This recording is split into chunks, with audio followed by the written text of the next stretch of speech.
You know, like I say, if you come from my era, born in 1980, we came out the womb knowing that we're boys. Like there was never any question about it. I'm a boy. I got to go out there and beat up stuff, climb on stuff, jump on stuff, conquer things, explore things. Like I didn't have to be taught this. It was just naturally programmed into me when I came out.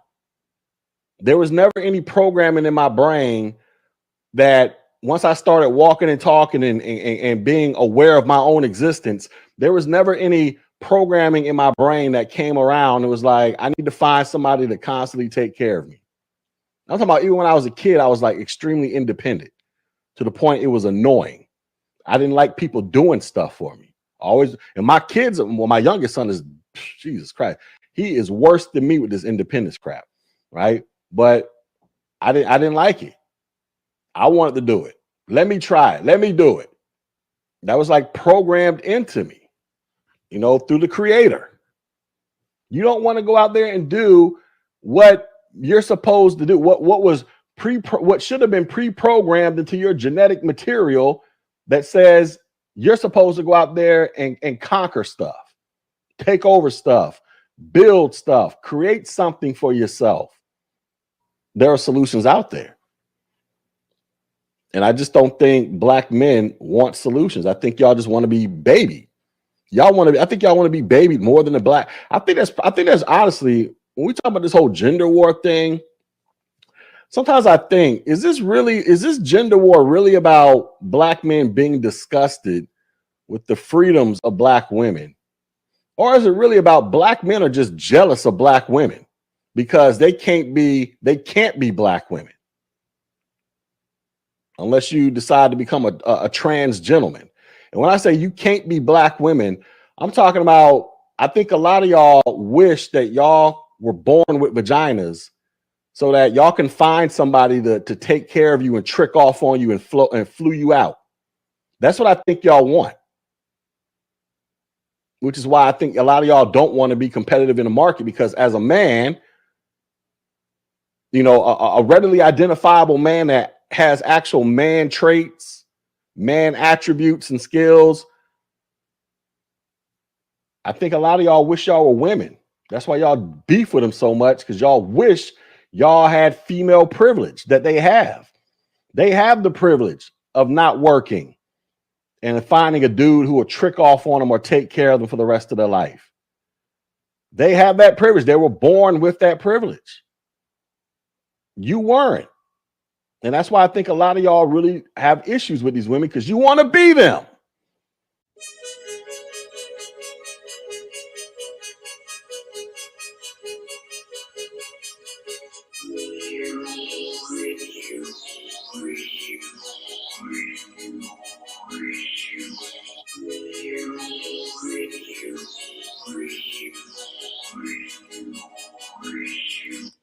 We know the truth, what you really want to do.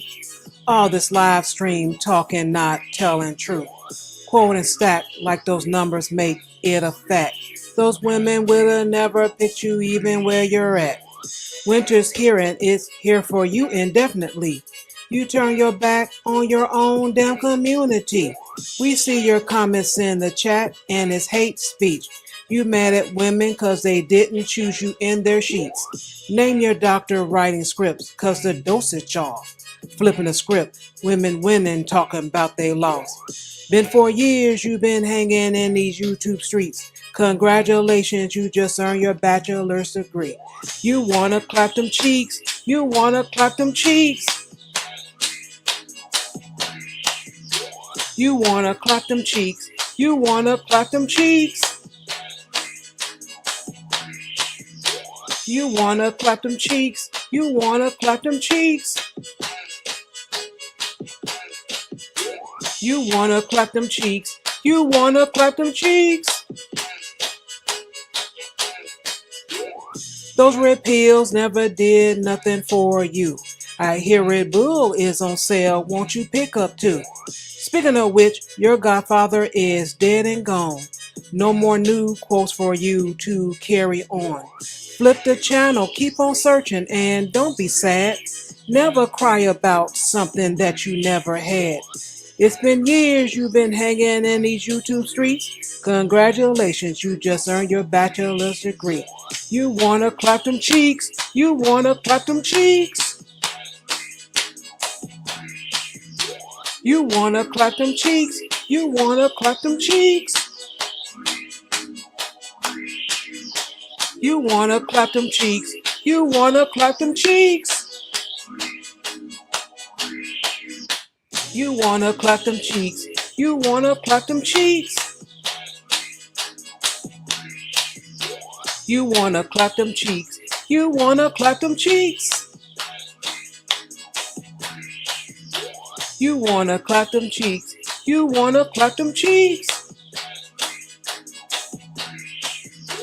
You wanna clap them cheeks, you wanna clap them cheeks.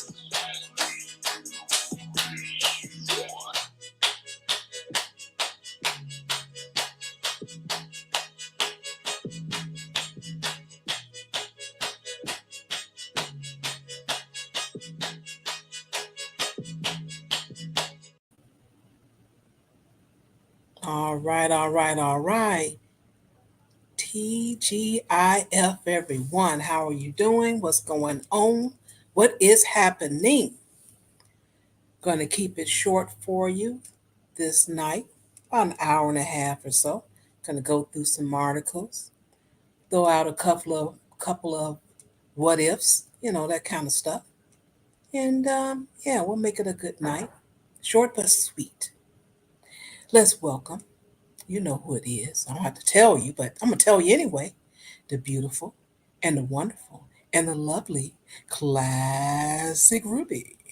Y'all, I am sorry, Shara. I'm sorry. Listen, I was trying to be on time, right? I've been really good. I'm normally on time. I'm in the back. Y'all don't see me, but I'm on time. Shara sees me. But I was late. I'm going to tell y'all why I was late, okay? Because this disingenuous ass argument that these folks are making about Black Ariel, Black the Little Mermaid, okay? I'm getting caught up. I'm not trying to, but then people respond to my comments on videos and this one dude, and I was just like, okay, let me just answer really, really fast, right? Because I was coming to pull up Shara's video, and then I saw the notification. I said, I'll just click on it quick to see what it is. And then it was this guy saying, well, come on, wouldn't you be upset if they turned Luke Cage into like a white guy or some guy played by like Brad Pitt or something? Ha ha ha. And I was like, bruv, no, we're not. I can't. How am I supposed to let that ride for three, how many hours? That this, you know what I mean? I can't do. I had to say something, and then I was late. My bad. I apologize. This is how you do today, Shar? How you doing?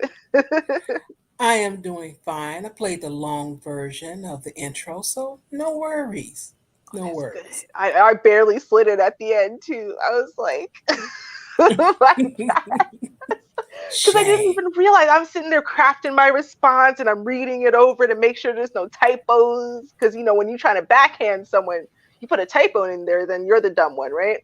Right, and so right. I pressed send. I'm like, and then I looked. I'm like, Mr. Rubes, baby. He's like, yeah. I'm like, do you know where my earphones are? He's like, why? I'm like, because I was supposed to be on the stream 6-7 minutes ago, and I gotta get on the stream now. I was like, I wasn't even prepared. Like, I just got so caught up. It's like 15-20 minutes because it's just so disingenuous. It's so disingenuous. And these are the same people who are also like in the white manosphere, right? Calling modern women disingenuous. And I'm like, y'all are the most disingenuous. Just say make America white again. Just say it. You know what I mean? I would respect you a lot more if you would just say make America white again and be done with it. You know what I mean? That's what you mean.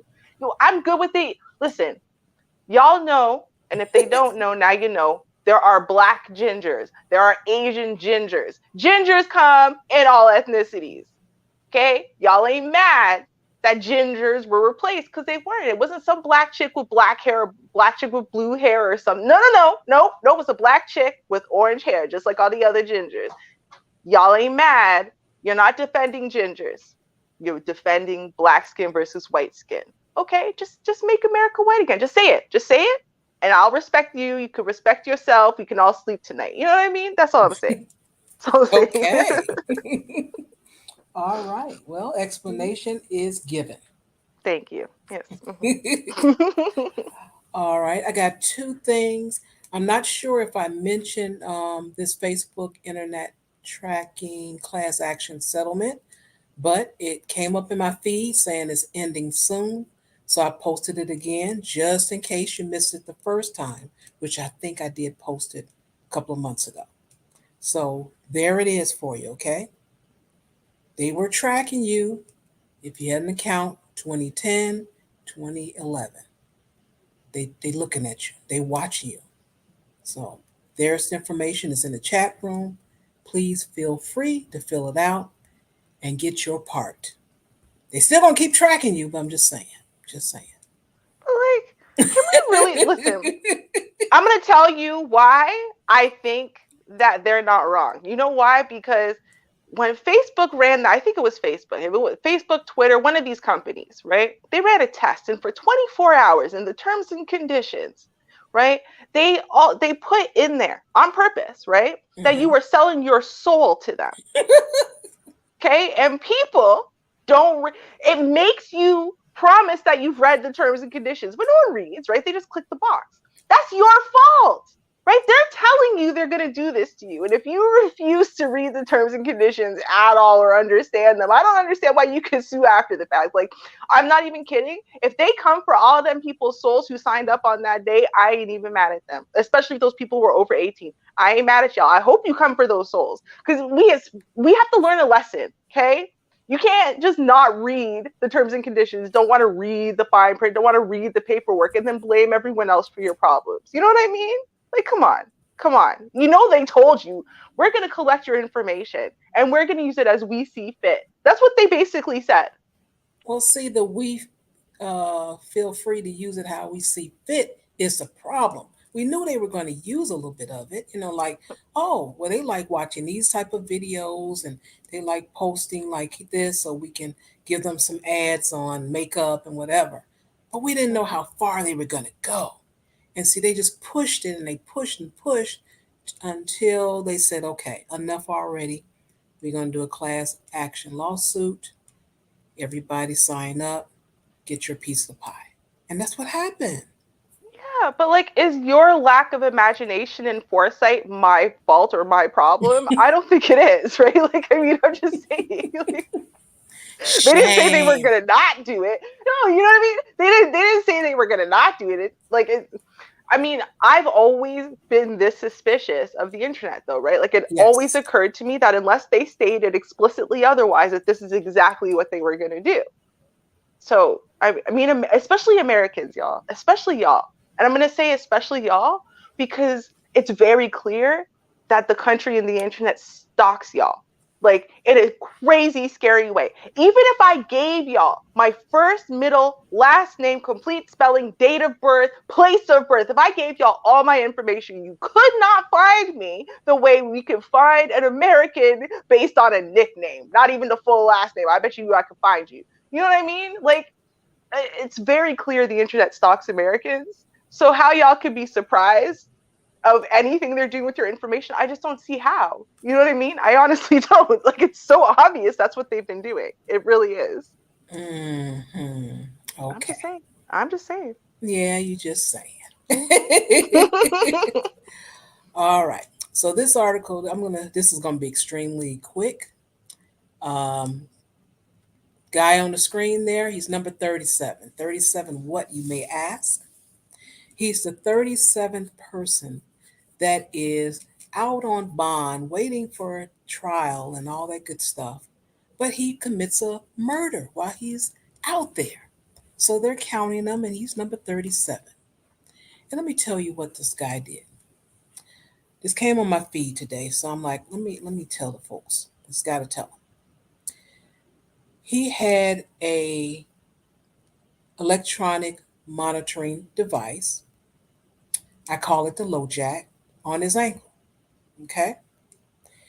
And what he did, he wanted to go to this party, a block party that is. And it was a particular woman there that he did not want there. So what did he do because he didn't want her there? He shot her. And yes, she passed away. That was his solution. I don't want you here, so I'll get rid of you. And that's what he did. Mm. Well, this is the big thing right here. He had already three issues, three what do you call it? What is the right term? Three felonies? Yeah. Okay. Yeah, he already had three felonies. One of them was possession of handgun. The second one was destroying a monitoring device. He cut it off his leg. Guess, threw it away, whatever he did with it. They didn't find him until 3 years later. When they found him 3 years later, what did he have? He had a weapon. So what did they do? They gave him another electronic monitoring device, which he was wearing at the block party when he committed said murder. That is all. Yeah, seems about right. Mm, That's mm, mm. So seems about right. what do you think going to happen next? They're gonna give him another one and send him home and then say come back and do it all over again. I mean, this is ridiculous. Totally Yeah, ridiculous. until he hurts someone they care to protect, yes.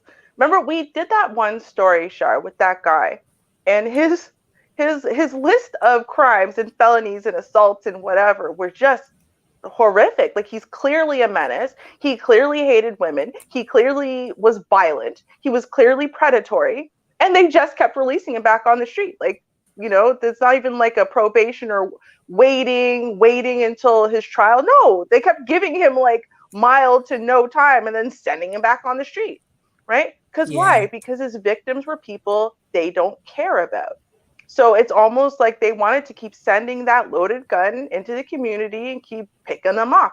To some extent, I honestly believe that, because it doesn't make sense how you could have a guy who does something pretty mild, but it's against, the majority demographic, and he's going to go to prison for 40 years, do not pass go, do not collect $200, right?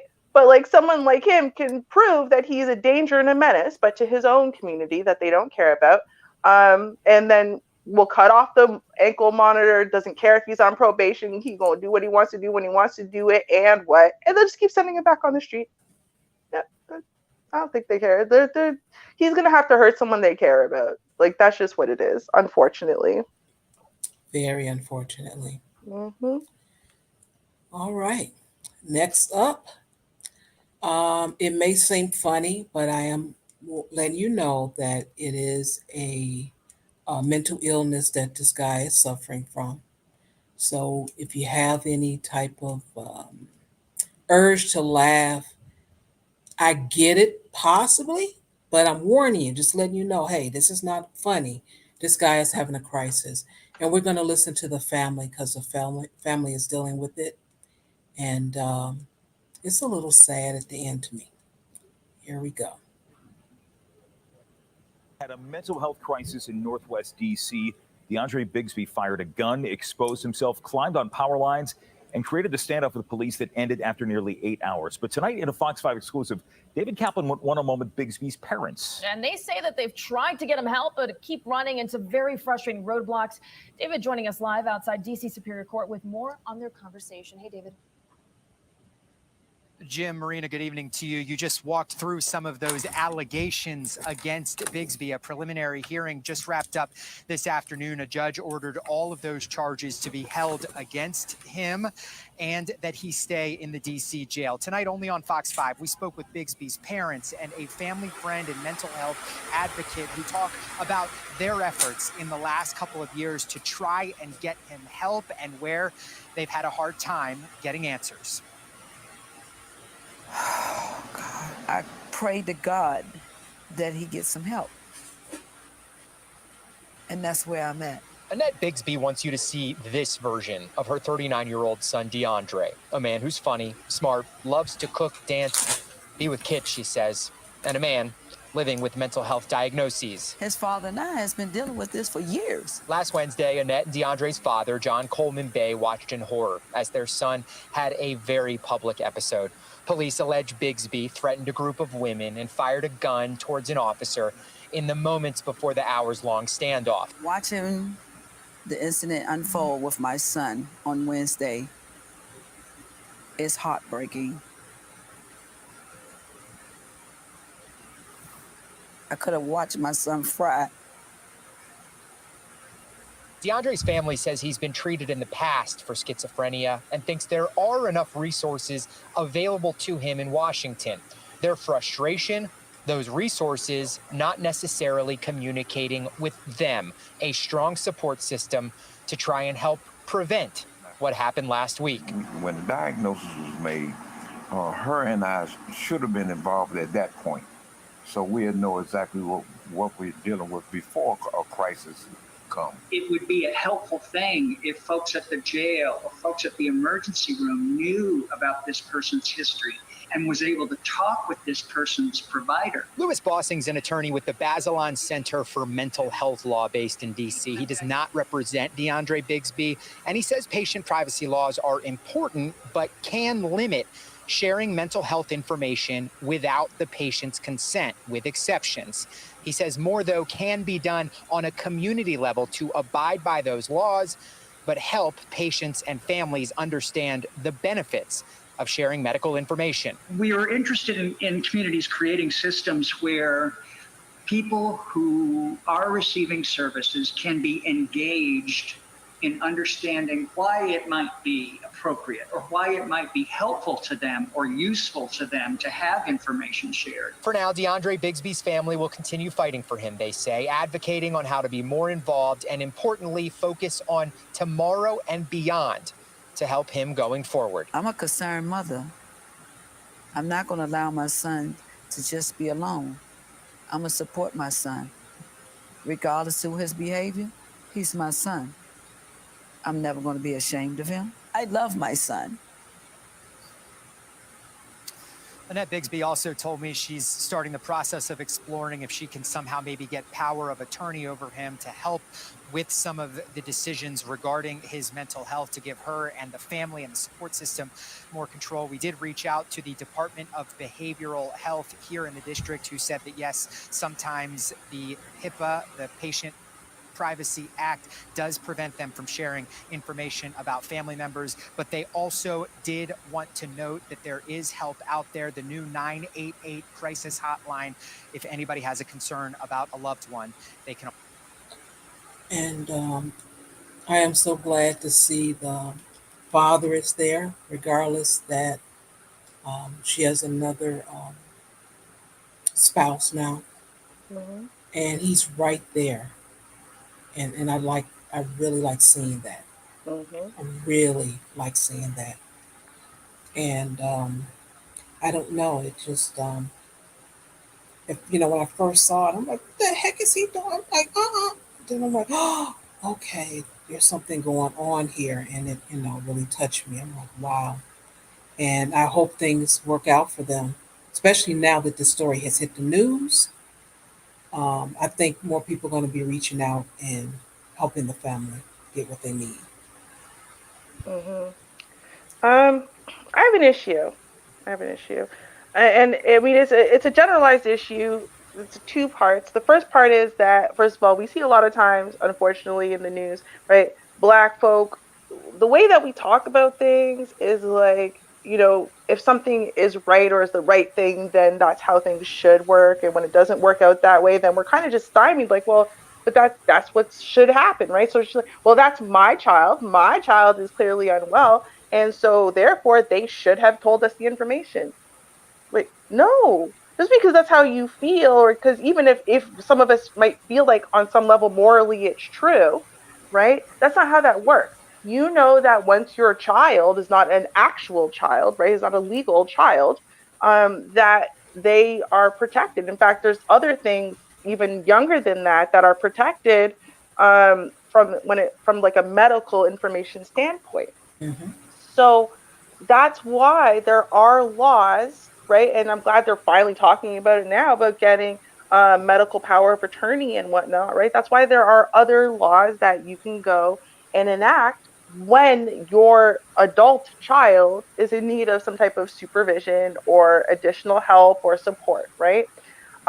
Because they're not suggesting that they didn't know he had schizophrenia, right? They're suggesting that the doctors were not keeping in communication with them about his treatment and whatever, and because they can't, right? Like they Right. literally can't, and that's why you go get medical power of attorney. Or that's why you go to the state and you do that person like they did Brittany, right, and put them under Mm-hmm. a conservatorship, right?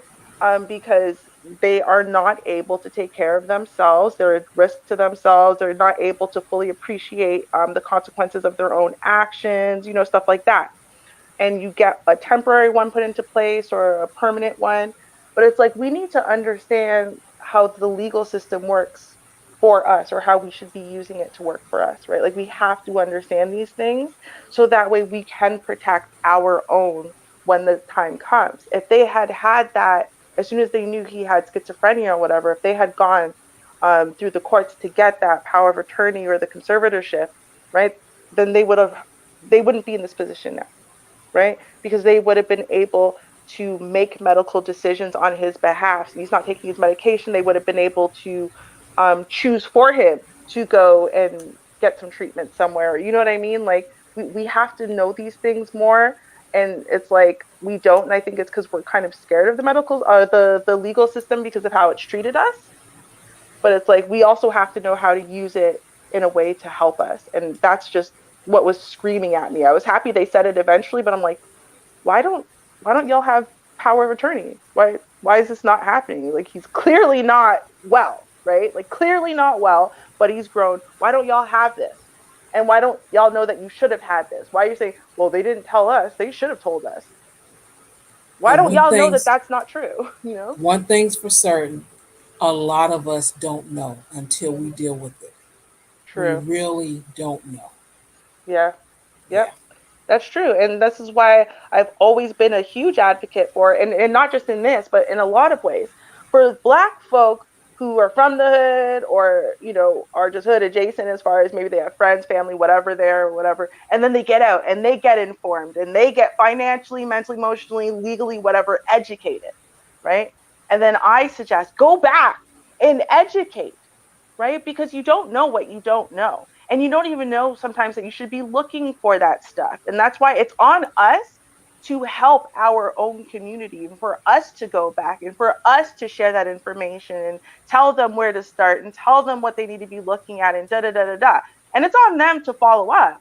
But it's like you don't realize how much you don't know until again something, you know, slaps you in the face and you have no choice but to learn real fast, right? So I mean, I'm not putting it all just on them, although I think, you know, they should have done some googling ahead of time. But you know, they don't have anyone in their friends, family circles, anybody who could give them that knowledge. Not nobody. No, they did. It's just those people decided not to, right? Maybe they're afraid of they would be rejected, or maybe they were afraid of, you know, whatever. I don't know. Like there's so many reasons why we don't like to talk to each other and inform each other and stuff, but we got to stop. We got to stop doing that. We got to stop hoarding information and hiding information, keeping it for ourselves. Like we have really got to start doing our part in indirect and direct ways to get this information out and get our community educated on all these things.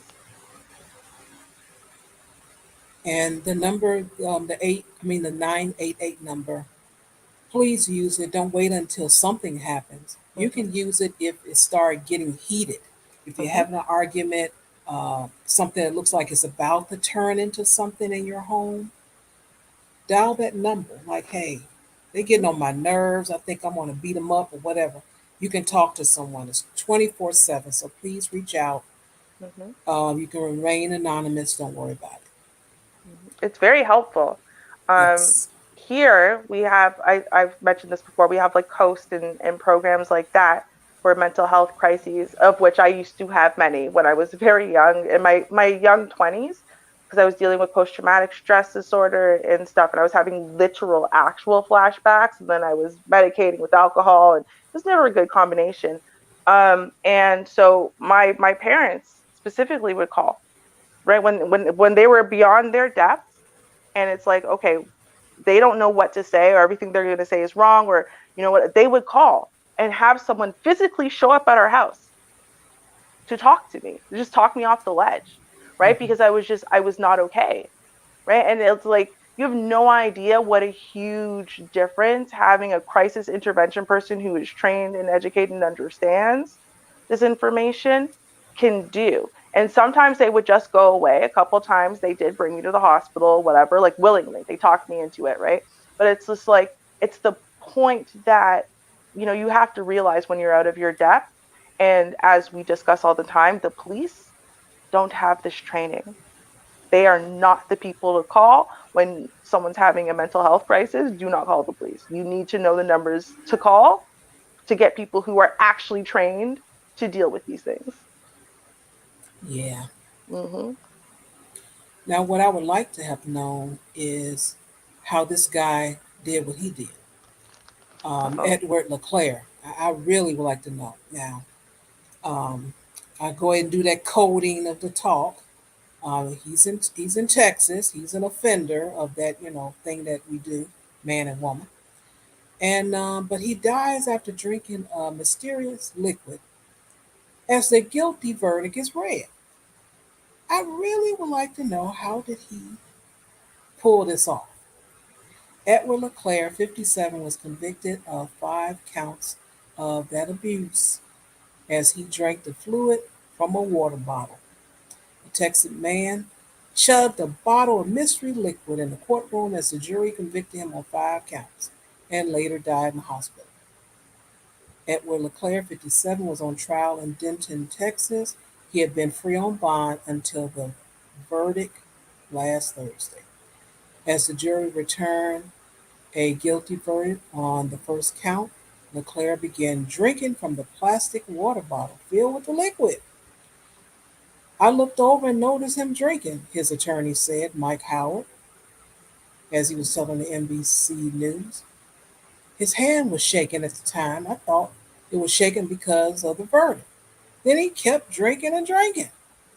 Howard tells NBC that LeClaire appeared dejected and in shell shock, all the things you would expect as the verdict was being read. How did he do that? I really want to know. LeClaire's strange actions caught the attention of several people in the courtroom. Our investigators noticed him chug the water. That's what they think. Prosecutor Jamie Beck told CNN he told a bailiff he might want to go check on him. The bailiff did. He was unconscious in the holding cell.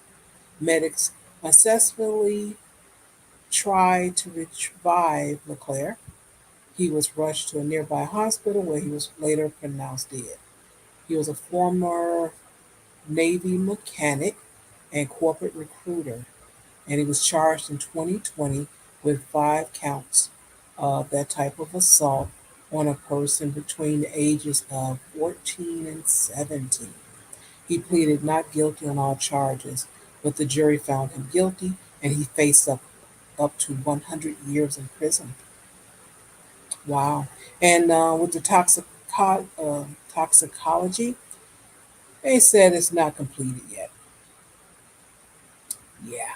Well, it takes a while. I wonder, how did he get that in there? I mean, Easy. because it had to be sealed. Most places you go, your beverage have to be sealed if you're gonna take it in there. Maybe I'm thinking too much into the airport, but I was just wondering, like, how did he get that in there? Wow. Yeah. But You're allowed to okay. bring in a coffee cup. You're allowed to bring in a water tumbler, bottle, tumblers. You're allowed to bring those types of things in, right? You're not allowed to bring food in. And whatever you're bringing in tends to need to be able to have like some type of lid seal, right? Because, That's what interesting. you put away. But yeah, I mean, again, I'm Canadian, to be fair. So maybe American court is different, right? But it wouldn't be that hard because you would only need a few drops of whatever the heck poison and whatever thing you're drinking, right? Whether maybe cyanide, right? Ricin poison. There's lots of rat poison. There's lots of poisons that are very readily available, actually, He was for ready. purchase. He was prepared. Yep. Like, I ain't doing no time. Just in case, let me go on ahead and chicken out over here. That's what I'm gonna do. Yep. I don't Wow. blame him. I'm not even gonna lie. I'm telling you, that's like the worst thing in the world to go to prison for, right? Um, Dang. Well, I yeah, don't that's blame right. That's right. I had to think about the crime. You're right. Oh, him. yeah, you're right. Right? You gonna be Mm. someone's girlfriend for the rest of your life? Mm. Oh. Mm. Says I like it and I want ya. Got to have ya. Come here, boy, girl. Right? Nope. I feel the pain. Like I kind of get it. I mean, I think he's a coward. I think he's a slightly better coward, and I say that because the cowards who kill themselves without going through the trial first, I think, are the worst kinds of cowards. Right? They don't even allow people to, confront them, bring out the whatever. He allowed that all to happen. Right? So Yeah. at that point, it's like, I'm glad he gave the accuser and all the people a chance to, convict him and to, face the accuser in court and all that stuff, right? I'm glad he at least got that far. Okay. Now, with this story, I don't remember if I shared this with you guys. I have a feeling that I have. Maybe I was talking to someone about it. But do you guys remember this? What?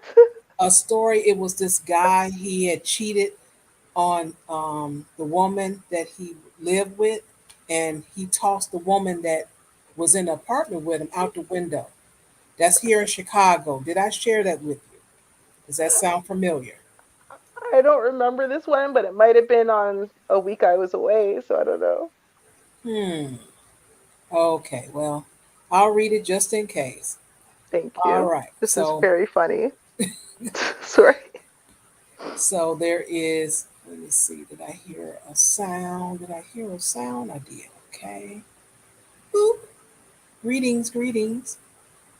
Hello, ladies. Hello Hey, there. girl. Welcome. Thanks for having me. Anytime. Did you have anything before I read this next story? No, go ahead with the story. Okay. All right. So this was on the north side of Chicago, and it's happened in July. And it says no bail for uptown man accused of shoving woman from fifth story window to her death. A Cook County judge on Sunday denied bail to a Northside man who allegedly admitted to throwing a woman from the fifth floor window of his apartment building in the Uptown neighborhood late last week.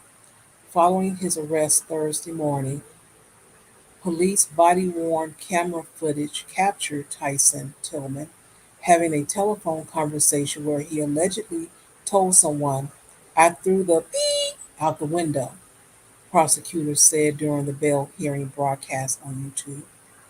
Tillman of the 4500 block of North Magnolia Avenue faces first-degree murder charges related to the July 7th death of Tabitha Tanner. During the hearing, prosecutors said doorbell cameras found from Tillman's neighbors captured the separate arrivals of Tillman and Tanner at his Magnolia Avenue apartment Thursday evening after 10 p.m.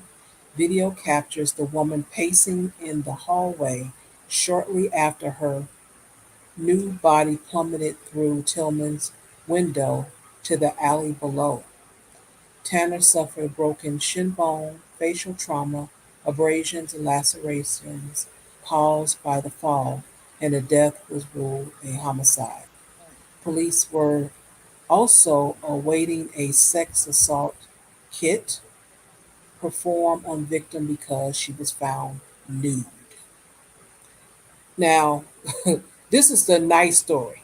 I don't know what happened to the ghetto one. That's the one I was actually looking for. The ghetto one just breaks it down and tells you what happened. This dude, when I read the story, I'm like, let me find a picture of him. So when I found a picture of him and looked in a little bit more, I'm like, oh, okay. I see what this is. You're living with a woman. You don't have equal footing in this house. I'll put it that way. So when your woman came home, you had to get rid of this other one. So his rabbit mind thought it was a great idea to get rid of the woman out the window. Not just faced up, hey, I got caught, but no, throw this woman out the window, which ended up being a murder. This is ridiculous. That's Comments, anyone?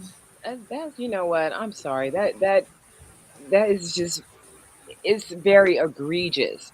It is horrible what this man did.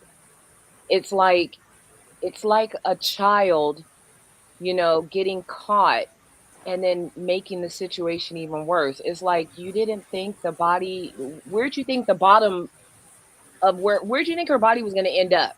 No, it was gonna fall in a hole and nobody was gonna see it and you would never be found out. It's like the immaturity in the decision that he Mm-hmm. made and just, oh, I'll just throw out the window.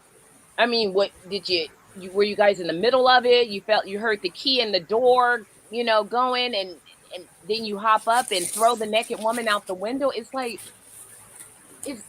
what was the thought process? It wasn't much. If you ask me, it was not much. Well, see, Except for be out on the street. that's what I want to know is this, right? I want to know, is there a fire escape anywhere outside of any of the windows of that place? That is actually the question I wanted to know, because it does change my opinion of this man. Because if there was a fire escape, right? Mm-hmm. If now, because here's the thing, right? Depending on the building, right? If there's a fire escape, sometimes a fire escape literally connects to every window, and whatever any exit towards that wall basically would go onto the fire escape or some type of balcony, landing ledge, whatever, right? And then some would only have access to the fire escape through one particular window, right? And so if this is not, as you said, his house, it's her house, right? The woman's house and whatever. He might have thought that there was a fire escape. So he was pushing her, like, get the hell out so he could close the window without hurting her, thinking she's going to land on the fire escape and run down the stairs and then be mad that he put her naked ass out and threw her clothes at her and she had to get dressed on a fire escape on her way down. Like, I really think that he's an idiot, right? I don't think he's vicious and vindictive. I think there's much easier, smarter ways of killing your mistress so your main chick doesn't catch you and throw you out on the street. I really do. So I don't think that's what he wanted to do, because if that's what you were trying to do, what you wouldn't do is splatter on the ground outside of the girlfriend's house. Like, you wouldn't do that, right? That for sure is the least pertinent way. So I think he didn't think anything bad was going to happen by pushing her out the window. I really think he thought there's some type of landing. Something's going to catch her from hitting 5 stories down. She's, maybe it's a few feet at most, and she was going to be mad at him. He's going to have to do all kinds of apologies. He's probably thinking in his head about buying her some jewelry or a bag or something to apologize. But I don't think he really thought that he was pushing her out to her death.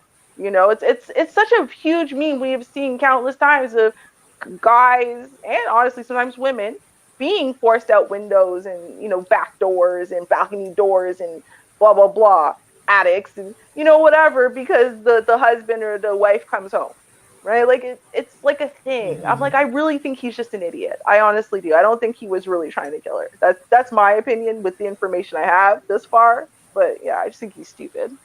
He's a murderer. He's 38 years old, and what they He's heard, very stupid.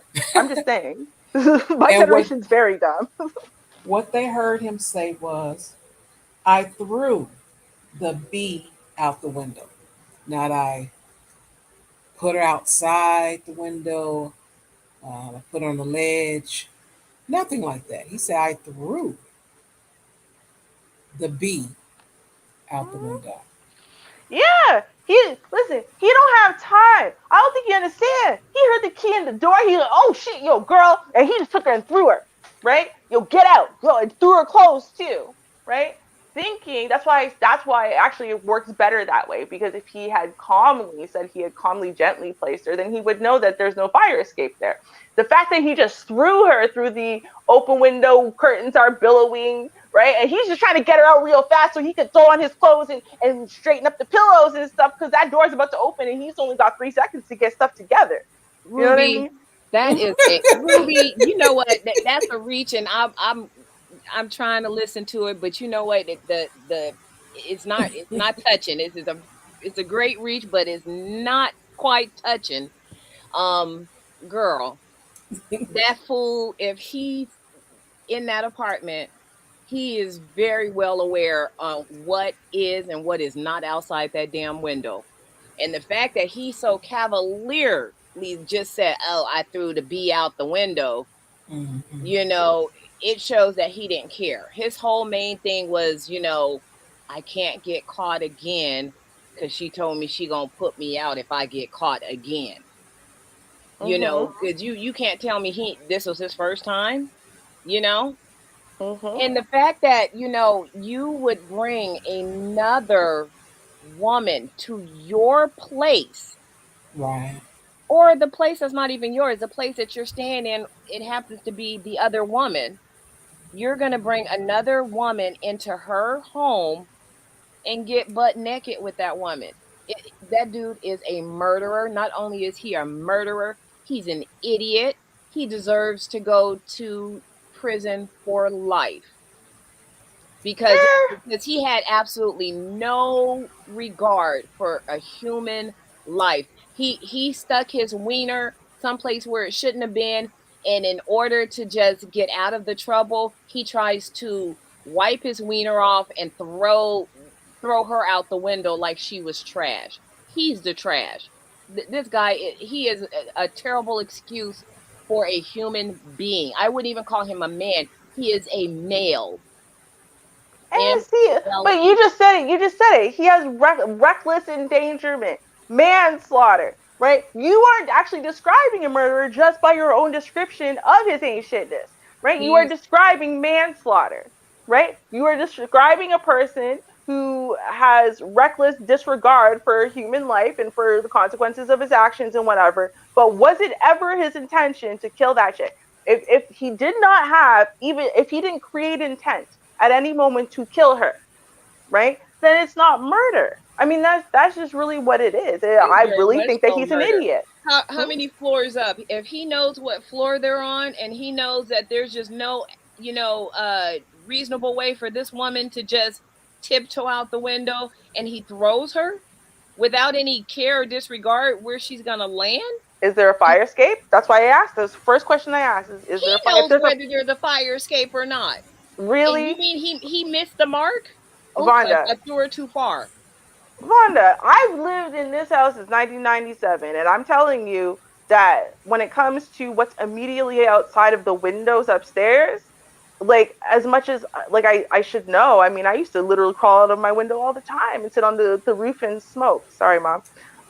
Right? And yet still to this day, like, I have to go check and just make sure. So I can't remember, like, does it just drop straight down, or is it this or that or whatever? And that's with years of experience, right? Whereas if you're just some dude, you're some pookie crashing on some chick's couch, you're like, oh, he should know exactly how the fire. Why? He's some pookie crashing on this chick's couch. This ain't his, right? Like, what the hell is he even going out on the fire escape for? He's probably been out there a time or two, right? Most of the fire escapes he's ever seen in his life was in this exact scenario, right? He was banging the chick, right? And then the husband started coming home, and she pushed him out the window, right? And the window went to the fire escape, and he had to run.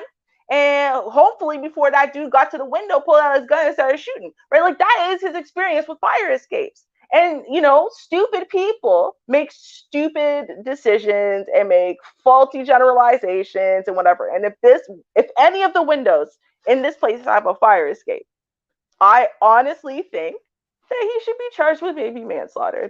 I'm telling you, He I needs really to be do. charged with first-degree premeditated murder. I don't give a damn. He needs to be charged with first degree. He had absolutely no regard for this woman's life. You just sat up there and and put your raw dingling in her, because you ain't gonna tell me that he was all cautious and used a condom. He had raw sex with this woman, pushed her out of a window butt ass naked, because he didn't want to get caught sticking his wanker in the wrong slot. He is disgusting. He is disgusting. And to try to cover up his nastiness, he kills another human being. He had absolutely no regard for this woman. Which is reckless endangerment and manslaughter. My whole point still stands, and you keep saying not murder. No, you push anybody out a window, they're gonna hit it hard. He knew what he was doing. He knew what he was doing. You see, first of all, that's not true, especially if you yourself has ever jumped out of a window. So that's the first thing. The second thing is, again, if you make an assumption, if you have jumping out no damn window, I'm gonna go out the front door the same way I came in. So no, that fool, I'm sorry. There is no excuse. There is no reckless endangerment, or it would be different if he goaded her to climb down the fire escape and she fell to her death. So do you No, think this fool then his pushed answer her. was, He so let me ask tossed you, her out, Ruby. my question is, do you think he said, oh, my wife is coming home, better kill this chick? Is that what you think that he thought? He didn't care whether she died or not. She No, just no, no, needs no, to go out the no, no, no, window. no, no. See, then you're not describing murder. Not caring is not the same thing as creating intent to kill someone. You have to have intent to kill in order for it to be murder. Otherwise, it's the charge of manslaughter. Whereas in your actions are clearly wrong. They clearly showed egregious disregard, right, and reckless abandonment for other people's health and well-being.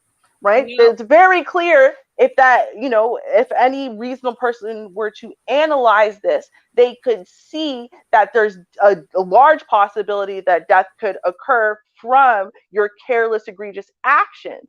But if he didn't intend to kill her, if he never created that intent, and intent only has to come a second before you make the move. But if you don't even think, even you, with everything you said, you cannot say you think he intended to kill this chick. You just think that he's such a piece of crap that he didn't care about the outcome of his actions, right? He was just all about himself. If you push somebody out of a window, your intent is to make sure that they die. He pushed her out a window and he bragged about it. Yeah, his intent was for her to die because no witnesses. And then he could tell his girlfriend anything. 5 floors down. Oh, what do you mean no witnesses? She was cleaning the bathroom and fell out the window without her panties. Really, Vonda? Is that really? Listen, girl. Look at that look on his face. You don't think he would say something like that? That stupid look that this fool got on his face right now? I think that same stupid look is exactly the reason why he did not appreciate that what he was doing could even lead to her death. I really think that his dumbass was thinking already about the fact he'd have to buy her a Prada bag, and he had to take her to that expensive restaurant she wanted to go to, and whatever. I think his dumbass was already thinking about that. I really do not think he really thought that chick was going to die. He couldn't afford a Michael Kors bag. Well, whatever the ghetto fabulous version of that is, I don't know. He wasn't affording none of it. He needs a whole new twist on his head. No, he wasn't affording nothing. I'm sorry. He was very reckless and egregious in his behavior, and he did not have any regard for human life. He tossed a human being out of a window knowing she didn't have wings to fly. He knew for a fact she wasn't a bird. She wasn't a bird. He knew she wasn't a bird before he tossed her out the window. Now, he said, not that high I encouraged her to go down the fire escape. No, he said, I threw the bee out the window. That's a murderous act. Yeah, but see, that's the thing. Even the word threw, right? I mean, the amount of times people say the word throw, right? That's why the meme on Fresh Prince is so glorious, right? Between Uncle Phil and Jazz, right? Because I threw him out of my house, right? People say that all the through, right? It has the intention to let you know, like, it was with fervor, it was with I forcefully did this, but it doesn't normally mean I literally picked a human being up and threw them, over the threshold out the house, right? Like, there is such a thing as like sayings, right? And clearly this dude used the word throw, right? But he didn't pick her up and cradle her and then throw her like a softball. Like, that's not what happened, right? Like, he was just talking. She did not jump. I know for a damn fact she didn't jump, because she was probably like, he's like, oh, you gotta go. She's like, no, I'm not going out no window. Maybe the chick fell off You don't know. You don't even know if there was a fire escape. If there was a fire escape, he could have just pushed her a little too hard and she fell over that rail. You don't know. Yeah, that's right. That's right. Ha! Ha ha! I win. No kidding. He's a murderer. We're gonna have to find out those details. I want to see pictures of the crime scene. That's what I want to see. Wow. I'm reserving my right to judgment to see if there is a fire escape on that building. That's what I need to see in order to make a determination. Mm-hmm. I'll just laugh at you all. We're going to see how this turns out. Mm-hmm. I want you all to take a look at these guys' face. That's what I want you to look at. Let's take a look at these guys' faces, because I have a question for you. And my question is, who's happier here? That's my question. A black man has been awarded $4.4 million settlement after the racially profiled while he was being racially profiled while shopping in Walmart in Oregon. I know you love lawsuits, Ruby, so I just had to let you know about this one. I did. I Okay. just had to tell you. All But right. the lawyer is the white guy. He just looks so happy. I feel like which one won? But it says the black man won, so it's obvious. Mhm. Last year, Michael Mangum filed a lawsuit against Walmart and one of its employees, alleging that in March of 2020, he was followed around the store in Wood Village, Oregon, by a security worker and was asked to leave once he confronted the employee. According to the suit, Mangum was shopping for a light bulb for his refrigerator. Court documents also state that Joe Williams, the security worker, threatened to call the police if Mangum did not exit the store. Mangum refused to leave. In a statement on Monday, Mangum lawyer Gregory Kafori praised his client for his bravery and resolve in the face of racial profiling. His jobs would have been a great risk if he had been charged with a crime, but he refused to be intimidated by Williams' lies and bullying, Kafori said. Mangun works for a housing project in Portland and as a counselor for an at-risk youth. Hmm, okay. Randy Hargrove, a spokesperson for Walmart, called the $4.4 million settlement excessive and claimed that Williams was not following Mangum. Williams is no longer employed at Walmart, but Hargrove declined to elaborate any further. Elaborate, I mean. Wow. So he Mm. was just profiled. He wasn't slammed to the ground by police officers and He tasered.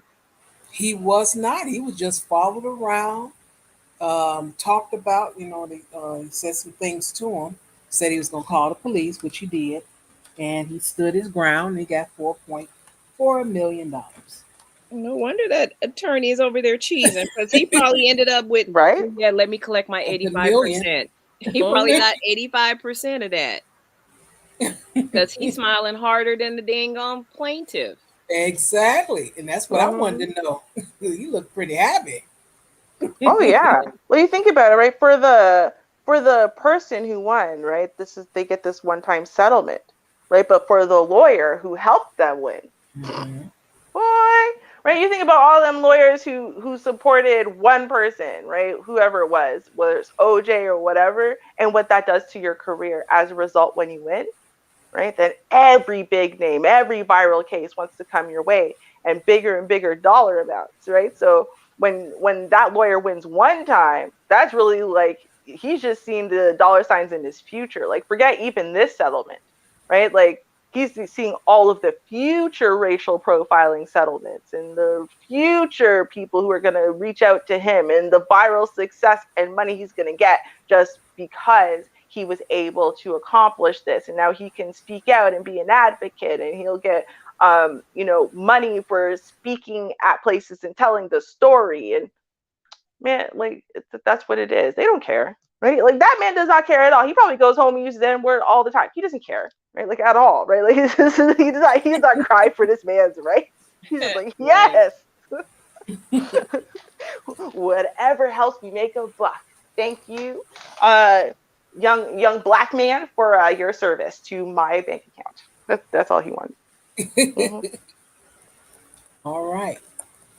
Now this story, when I saw this yesterday, it's hot off the press.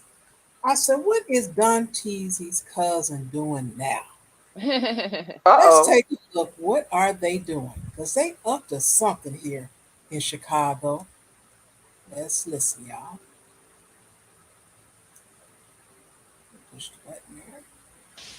Take a look at these con men we caught in action using our cameras on the ground and a drone in the sky. Scooter riding scammers all around guaranteed rate field, even on the highway. They're pretending to be parking attendants and ripping off drivers heading to a recent White Sox game. As CBS 2 investigator Dave Savini found, this old scam has a new threatening twist when drivers refuse to pay up. I'm Taylor, and they're on 35th. They're east of the expressway. There they are. You are watching a modern-day version of highway robbery. The money. An organized team of thieves on motorized scooters swindling travelers in the middle of rush hour on the Dan Ryan Expressway. We didn't see any police nearby, so that made us even more nervous. We caught them demanding $40 in cash in order to pass. They don't let you turn right unless you pay them the money. It's kind of an extortion in a way. Ryan Cawley and his wife Jackie were heading to a Chicago White Sox game when they were surrounded. I just remember he went around to my side of the vehicle, and he was swearing at Ryan because Ryan had said no. And then at that point, he started swearing really loudly and then started kicking the car. The scammers pretending to be official White Sox parking attendants. They had the yellow vests on, and they had a fistful of cash, which gives them, the appearance that they're actually legit. And they're on phones. We were a little bit late. So it was like, the game's already started. Here, we need $40 cash. There's no spots left. If you want to get a spot, you got to give me the money now. And I said, well, I don't have $40 in cash. And I thought, the sign says credit debit. I have my credit card. He's like, no, man, that's not how it works. You need $40 cash. This is the last spot left. This is it. And when you told them, no, I'm not going to pay it, they got aggressive. Yeah. And I think that was around the time when he went around to the back and just started kicking us to get out. And we've heard from other fans who have had their cars blocked, kicked, or punched. One woman reported to a traffic aide she was spit on when she refused to pay. We hear from a lot of people who are mad about it. Scott Reifert is the Chicago White Sox Vice President of Communications. They're going the wrong way down the ramps and down the Dan Ryan. Yeah. He says they requested more police around the stadium for this season after we exposed another team of bogus parking attendants ripping off drivers last year. White Sox parking, right? White Sox parking. No. Selling parking tickets they had no right to sell on streets around the ballpark, even using an official White Sox parking sign to lure in fans who often end up getting parking tickets. These guys have been out here selling stickers all day long. Back then, police just stood by while it all happened, and the con men didn't stop until we confronted them. You're selling stickers? Oh, no. I ain't selling. Then this new team of scammers on scooters started operating this season, and the White Sox asked us to come back to catch and stop them too. Now they're actually out on the highway. Yeah. Well, I think they're getting desperate, probably. They're getting, you knocked them out of one area and another, and now they're coming all the way down. And that's a risky move, too. I mean, that could be dangerous. The CBS 2 investigators found them in August, jamming up the highway between the 31st and 35th Street ramps. They said $40. The guy up at the ramp right there. They say $40? He said it was $40. You said no, right? Fans in this pickup truck shouted for police on foot patrol to help. They're right there. They're right there. Here's what we know about the operation. Before each game, the scammers assemble in a parking lot inside the Wentworth Gardens neighborhood. This man in the black hoodie appeared to be the leader, shouting out commands. The scooter crew operates freely, easily whipping off people. They're down on the ramp. Well, they just took off. It's one of them. Using lookouts to evade police. There's three of them on scooters. But there is something these con men could not escape. Bro. The CBS 2. Uh-oh. Am I stuck? Or did they say that's enough playing my stuff? Game. Okay, it's down. It's the drone. On the actual Dan Ryan. Amazingly brazen, right? Don Teasy, would you please get your cousin? Would you tell them to cut it out? Now, I know everybody trying to make a little money, but they just going too far. They don't even look organized. I would just kept my window up and I would have just been looking to see all these cars. Or they should, if that were the case, they would be getting that fee from every single car. But it's like they're going to random cars just trying to get it from whoever's, intimidated enough to give it to them. There's no way. No way.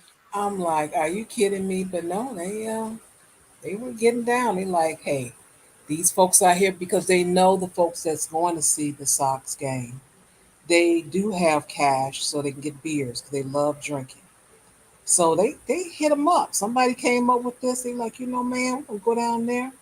I'm gonna pretend to sell some parking. Yeah, that's it. Because everybody want to park. Yeah, $40. That's about it. And that's what they did. See, you know what the saddest part is, right? The saddest part is when young black entrepreneurs, right, are not are not supported. No kidding, but no, it's that they're not funneled in the correct direction, right? My cousin's like this. In fact, we were little evil genius criminals, right, when we were children. But the difference between him and me is that I had the positive role models and environment to funnel that in a positive way, whereas he did not. He had basically the hood was raising him at this point mostly, because his mom's working 2 jobs and his dad ain't shit. So as a result, right, then he just kept funneling this into the fast money, into the criminal lifestyle and whatever. And I'm looking at these kids and I'm like, if you think about what they've done, it's pretty amazing. They have these scooters, they have the coordinated vests, blah blah blah. They have this plan, they have contingency organized plans. crime, Ruby. Organized crime. Yeah, but they're children organizing this crime. And the whole thing is, if you look at everything they're doing, right, they're not selling drugs or whatever, right? They could literally do this in a totally legal way, right? And I say that to say that it's sad that people who are willing to work this hard and put this much effort into the plan, right, coordinate together, they've got the matching vests and the matching scooters. They could have made that into something legitimate. You know what I mean? If they had the right people behind them, encouraging them and whatever, those same enterprising little entrepreneurs, they could have like a functional business. Girl, Right? that's just another example of, some organization that, like you say, could have been something positive, but they took it and used it for something criminal. But they took it and used it for something criminal because they're a bunch of kids with no idea how to use it for something positive in an environment, in an atmosphere that tells them they're not going to be shit unless they're criminals and they're successful at that, right? No. Who has told? Yes, absolutely. Who tells the average kid in the hood that they can be somebody and go somewhere, right? I mean, goddamn, we have Sister Act. And how many black people would walk around singing that song? You want to be somebody, you want to go somewhere, you better wake up and pay attention. You know what? I would agree with that if it was just the kids, but you had that old grown ass man with his pants damn near around his ankles, walking around, sitting up there orchestrating the whole thing with his, unemployed behind. He could have had them kids doing something a little bit, something better. It would be different if it was just the kids, but that whole the whole ringleader was a grown ass man with his pants around his knees. Yeah, but he ain't shit, right? But he ain't shit because it's a cycle of ain't shitness. It's because, again, he's just what happens when these kids grow up. Do you see what I'm saying? As in, no one took all these. That man is looking for other young, bright, entrepreneurial spirits and that are willing to be hardworking and this and that, whatever. He's looking for basically little hints, right? And then he's using that all for evil. But it's because, again, who has perpetuated the idea that, no, you know what? Yeah, maybe you went to prison a couple times in your youth and whatever, but it's all right. You can still do this. You could still do this in a productive, legal way. Be a criminal and get money from innocent people. No, he knows he can do that. That's the whole point. Criminals know that they can continue being criminals. In fact, the only thing that criminals are told is that once they go into the school to prison pipeline, they can never get out. Right? But what they don't know is that despite that criminal record, despite the fact that all these, decent legal jobs won't hire you because of your felony and whatever, you could still do this exact same thing he's doing. He could have done this on a legal level. And the thing is, the kids, that's who I'm more worried about at this point, right? Don't know either. They honestly don't. When they get arrested for this, and they will, right? They go to prison for a few years, which they will, right? Who's telling them that, hey, you know what? All of what y'all did was good. It just wasn't good that you were applying it to crime. Let's teach you how to apply that to something legal. No one's going to tell them how to apply that to something legal. They're going to come out. They're going to want to try to get a legal job. No one's going to hire them because they're a felon. No one's going to hire them because they're a felon. They fit the stereotypes against black people. And then you know what? They still got to eat. They still got to pay rent. They still got to whatever. And then the cycle continues. I'm just saying, to me, I find it really sad because I look at this and I say, wow, that is more hard work than a lot of legal law-abiding citizens are willing to do. You know what I mean? Like, I can see with that much hard work and dedication, they could have done something good. Like, I wish someone had taught them something so they knew that. Could have been if the adult who was there with his pants around his knees could have, showed those kids something a little bit, more positive, how to make their money. Right? And that's the whole point, right? Is that ultimately at the end of the day, you can only teach someone what you already know, right? Again, we made this point earlier, right? But really, you only can teach someone something you already know. You can't teach people something you don't know. So if you're in a cycle of ain't shitness, you can't teach people how not to be ain't shit because you don't know. No one ever taught you. You can only teach people how to thrive in the way you know how to thrive. So if all you know how to do is thrive as a criminal, then that's all you can teach people. It's the best you can do. That's my point, right? You need people to come from outside of that world into the world to give them the information that the people inside that world can't give them. So my question is, who was going to, if that grown ass man who was there misdirecting those kids into that criminalistic lifestyle, who was supposed to show him that what he was doing was totally incorrect with those kids? He was misleading the kids, but the kids were following this grown man. So where's the responsibility at? Well, this is the way I see it, right? So if you're born and raised in the hood and you're like in a really bad neighborhood, right? In a violent neighborhood, crime-laden, gang-laden, drugs-laden, whatever, right? And you are through these perpetual cycles to the point where you honestly, you don't even see the glass walls and the glass bars around your block that aren't real, right? You just really believe that anything outside of that is for those people over there, and you really do not believe that there is a way out for people like y'all. Okay, this is actually, it's not just like an excuse or whatever. These are actual belief systems that are beat into and then passed down as cultural truths and ethnic beliefs. I'm not even kidding. So the problem is, right, is that once they get past a certain age, once they get past a certain time, to a certain extent, he's kind of lost now, right? That's what I said. That dude, he's going to go to prison, whatever. He's a lost cause, fine, whatever, right? But I'm talking about the kids, because the kids, they're just surrounded by that mentality. And because guys like him, if you really believe there's no way out, fine, if you really believe there's no way out, right, then what you're going to do is you're going to say, well, the only place for us is inside of this, imaginary prison perimeter, right, is stuck in this hood. So I'm going to teach you how to be successful here. Right? That's the best I can do, is teach you how to be successful here, to not be at the bottom here. I don't know how to teach you how to be successful outside of these walls. I don't know how to teach you how to think that you even belong outside of these walls. But I can teach you how to do better here. That's all they can do.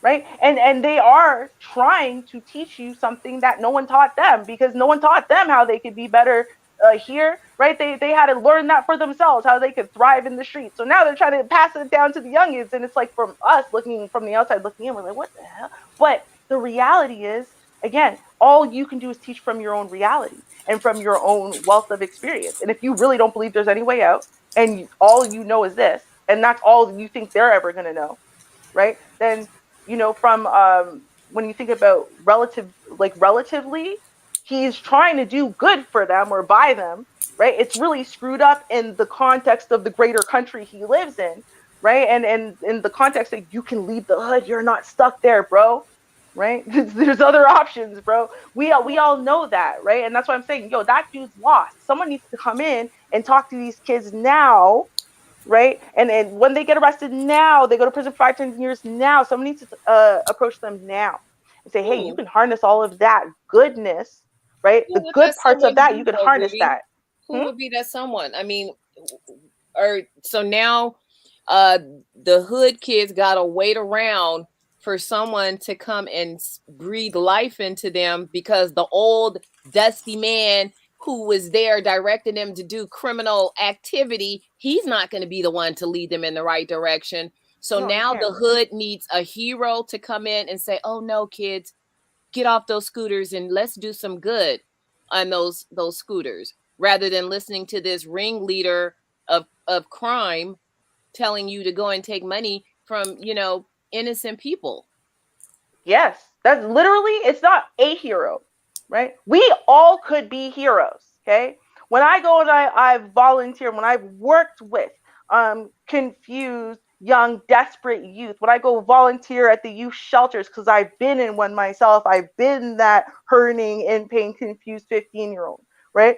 When you sign up for Big Brothers, Big Sisters programs, right? When you sign up to go volunteer to work at community centers and other types of programs that give back to the community and whatever, right? That is your opportunity, right? And people can do that for when you go work at soup kitchens, whatever it is. There's so many ways that we could all be everyday heroes, because once we get out, right, once we're stable, a lot of people, right, say I'm never touching foot back in over there ever again. And I'm not saying you should live there. No, of course not. I'm not saying, no, but volunteering your time and your energy to the youth, right? Who, and if you came out of the hood, you were 1 in 100, right? That just had that mentality, you were getting the hell out of there, right?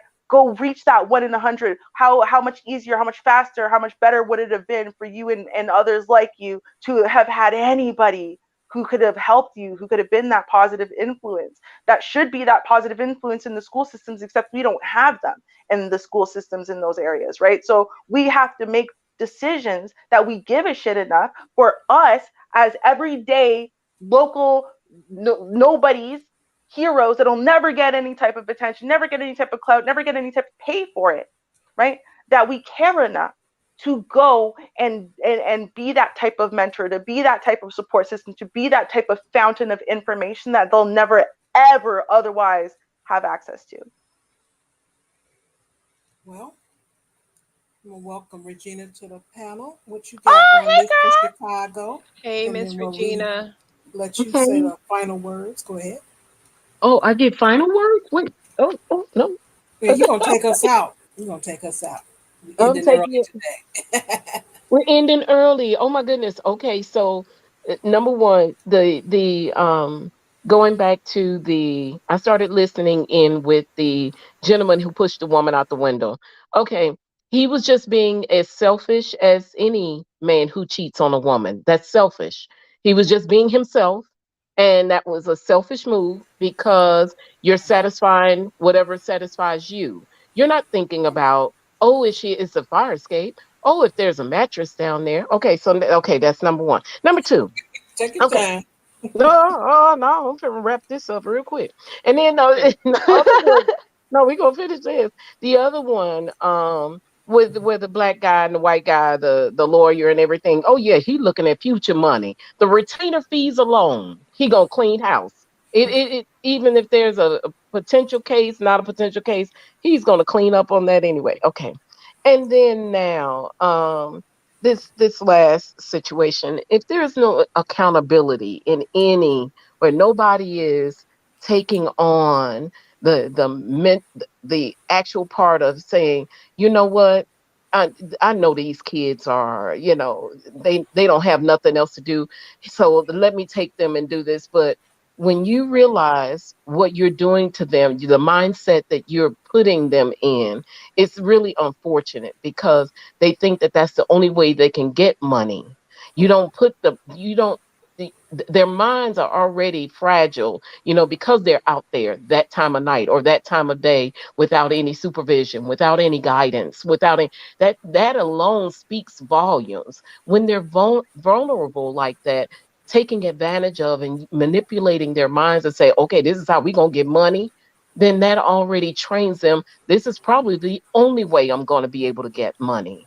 And that shouldn't be the way. And yes, if we don't find, if a hero never comes into that light, the likelihood of a young child on the south side of Chicago that even lives or remotely lives in that area, around that area, even if they were transported from the west side, the likelihood of them getting an opportunity to see a real hero, somebody to step in their lives, is almost almost zero to none. I mean, just it's they may get, some get lucky, some get an opportunity like Denzel to have a boys club, boys and girls club to go to, a YMCA, and somebody to mentor them. But if they're out there on the streets like that already, that likelihood is slim to none. And that's it. I'm sorry. Good evening, No, y'all. Good evening. no worries at all. Yes, Yeah. girl. Snaps, snaps, Okay. snaps to it all. Mhm. Now, Yeah. when I saw this, I thought, I said, okay, who am I gonna blame this? Who cousin is gonna be able? Oh, we're gonna say this Don Teasy's cousin. Yeah, I give him credit. So when I saw that, I said, okay, it's Don Teasy cousin. Let me see what they're doing. And I'm like, what in the world? Because Now, it's those unfortunate. scooters, you can rent those scooters. They Yep.